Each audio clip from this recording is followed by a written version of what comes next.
Hello, welcome back to Outlandish Claims, everyone. I'm here with Gio. We're ready to talk some serious stuff when it comes to injuries.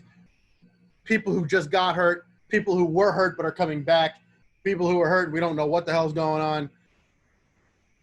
Mikolas, I see you. I love you. I'm sorry. Gio, talk to us about these injuries, the ones coming back, the ones who just went out, and most of all, even though it is May, what it means for that team's playoff chances.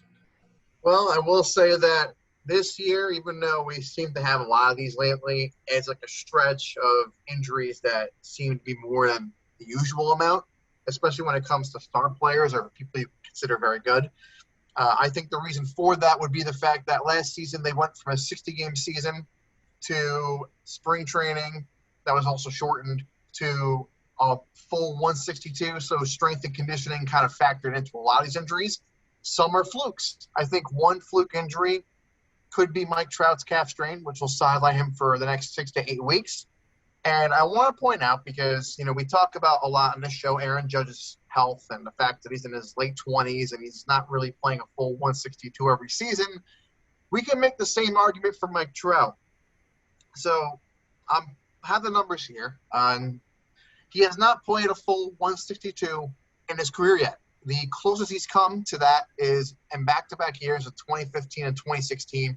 He played 159 games, which you can consider maybe healthy because they do take some off days. But minus that, some other eye-popping games he's played in a season: 139, 114, 140, 134. So the trend kind of showing that Trout does get hurt more than we want to project because, he's the best player in the league, so we don't think about it too much. Just a little thought there. Some recent injuries that are currently going on or just happened the past week. Kevin Biggio, 10-day IL with a neck injury. Mike mentioned Vlad Jr. having a phenomenal start to the year for the Blue Jays, but you can argue Kevin Biggio is also a very important member of the team. And, of course, he is related to Craig Biggio. But moving on, Wade Miley, who recently threw a no-hitter, 10-day IL with a foot injury. Then you got Jason Hayward, who just hit the IL with a hamstring injury. Taijuan Walker, oblique. Pete Alonso. Also, the Mets have a lot of injured players on this list. And it is – even Kevin Pillar was a freak accident with his face injury. JT Realmuto on the Phillies. Then you got Conforto and McNeil with left and right hamstring tightness.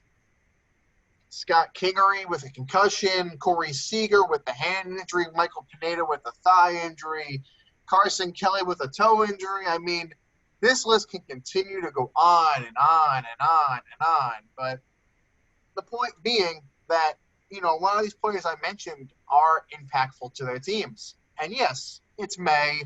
There's still a lot of time left, some season. Most of these are 10-day IL stints. Some are 7 with the concussion. But it makes you wonder if this shortened to regular season transition is affecting the players and teams more than we are putting out early in the season. I mentioned before Carson Kelly was out on the injured list with a toe injury. He's expected to come back in a couple of days of this recording, so around like the 25th or 27th.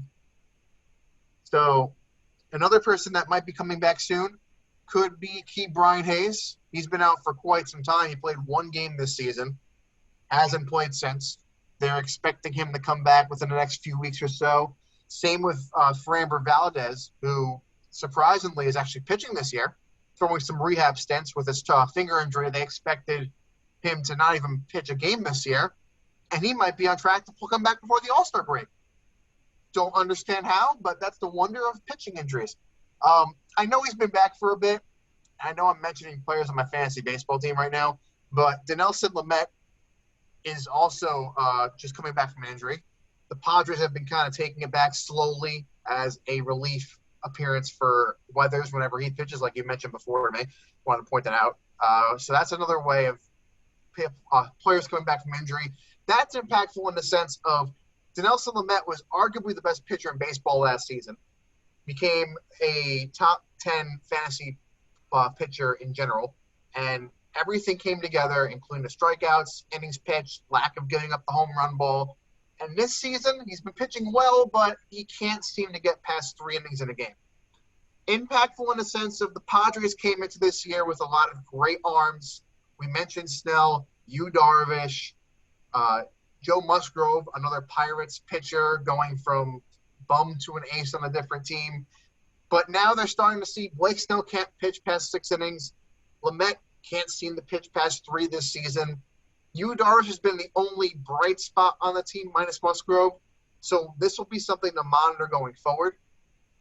Another person that came back recently from a injury was Max Fried, strained hamstring. He just threw a gem today for the Braves against Pittsburgh.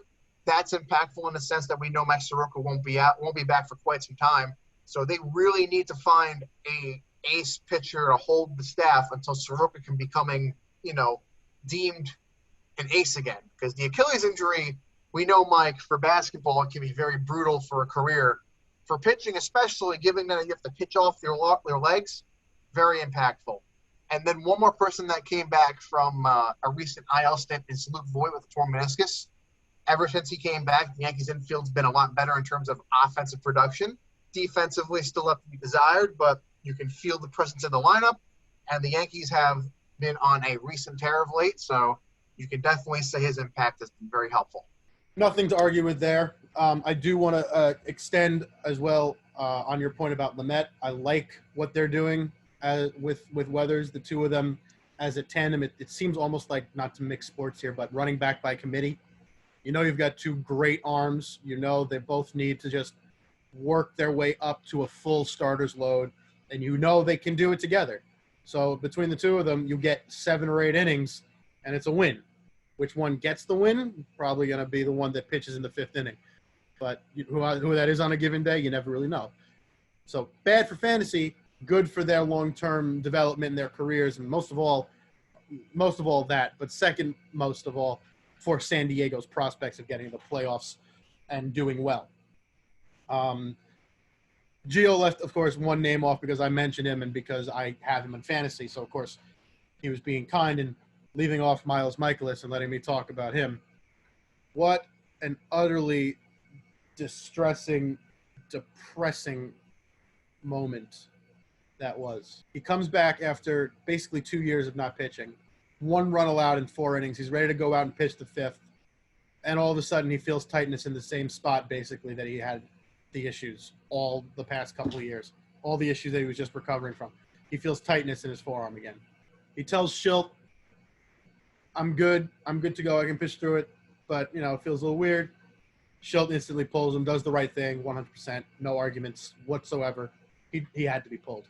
It's just utterly depressing to watch this guy come back, do so well in his recovery, get a shutout in his last AAA game, allow 1 run in his first major league game, only to get pulled with the same issue. Another injury, Zach Gallen. Hopefully he's back this week, but that looked really bad, and not in terms of what happened, but in terms of what it means. Thankfully, he didn't pop anything or pull anything or tear anything, but any injury to a forearm or a shoulder or an elbow is indicative of a UCL usually. So he's looking at Tommy John. He took a week off of doing nothing. Hopefully that'll deal with it. But all the experts looking at this are like, it's just prolonging the inevitable. So whether that means they shut him down now or he opts to take the surgery now so he can kind of get back in time for next season, or just try to pitch as long as he can because he knows the Arizona Diamondbacks aren't going anywhere this year or next, with or without him. Takes the rest of the year off this year whenever it happens, and then all of next year to recover. It's entirely up to him, but it seems like we're looking at a Tommy John surgery for him, which is really unfortunate because he is so young and so talented, and arguably the lone bright spot on a team full of decent players, but just completely hopeless in their playoff aspirations. They're going nowhere. Even now, as we're recording this, a ground ball was issued by Taylor Widener against the Rockies batter. The shortstop picked it up and threw the ball wide of first base. It was an easy ground ball to end the inning. He throws the ball wide of first base. Now a run is scored. 1 batter later off a Trevor Story single. I feel for Arizona, But Zach Gallen, whenever you decide to take your injury and deal with it, you're not going to be hurting your team.